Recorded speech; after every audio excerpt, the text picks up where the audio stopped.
अमेरिकी राष्ट्रपति Donald Trump का बयान, ईरान में परमाणु हथियार नहीं देखना चाहते, हम अपने रास्ते पर आगे बढ़ रहे हैं, ये कह दिया है अमेरिकी राष्ट्रपति डोनाल्ड ट्रंप ने।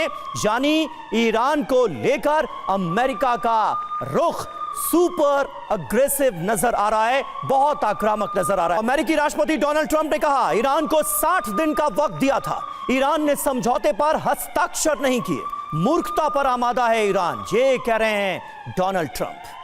और हमारे साथ प्रोफेसर संजय भारद्वाज भी मौजूद हैं। संजय भारद्वाज जी, कल लगातार एक्सपर्ट्स के साथ हम इस बात का जिक्र कर रहे थे कि इजराइल को ईरान के खिलाफ एक प्रॉक्सी के तौर पर अमेरिका इस्तेमाल कर रहा है। असल मंशा यही है कि ईरान में किसी तरह से सत्ता परिवर्तन कराया जाए और खामनेई को रास्ते से हटाया जाए। क्या अब उस ओर अमेरिका आगे बढ़ता हुआ आपको नजर आ रहा है?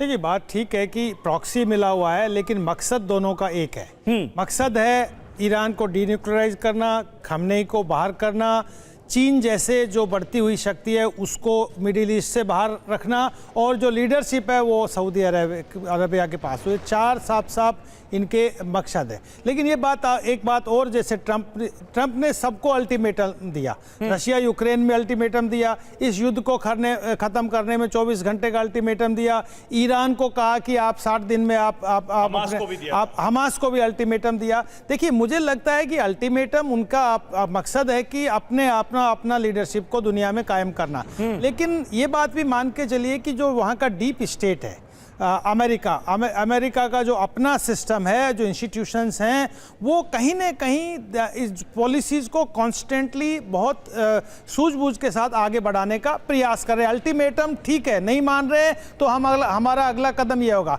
तो तारतम्य तो है दोनों के बीच में, लेकिन ट्रंप थोड़ा जल्दबाजी करते हैं और ये लगता है कि इर्रेस्पॉन्सिबल कमेंट्स दे रहे हैं। लेकिन ये बात मान के चलिए कि अंडरस्टैंडिंग अमेरिका की पॉलिसी में आपस में है, और वो अब अपना मकसद मिडिल ईस्ट में इजराइल के माध्यम से कंप्लीट करना चाहते हैं, रशिया को रेस्ट्रेन यूक्रेन के माध्यम से करना चाहते हैं, और साथ ही साथ जो दक्षिणी एशिया है उसमें भारत के माध्यम से। लेकिन हर जगह एक्सपोज भी हो रहा है अमेरिका, क्योंकि अमेरिका का जो पॉलिसी में इनकंसिस्टेंसी कई बार दिखती है। भारत के संदर्भ में अभी हमने पहलगाम और पाकिस्तान के संदर्भ में देखने को मिला, वही इनकंसिस्टेंसी। संजय जी, लेकिन अभी क्या बड़ा करने वाले हैं डोनाल्ड ट्रंप, जो कह रहे हैं कि नहीं सीज फायर नहीं, कुछ बड़ा करने वाले हैं?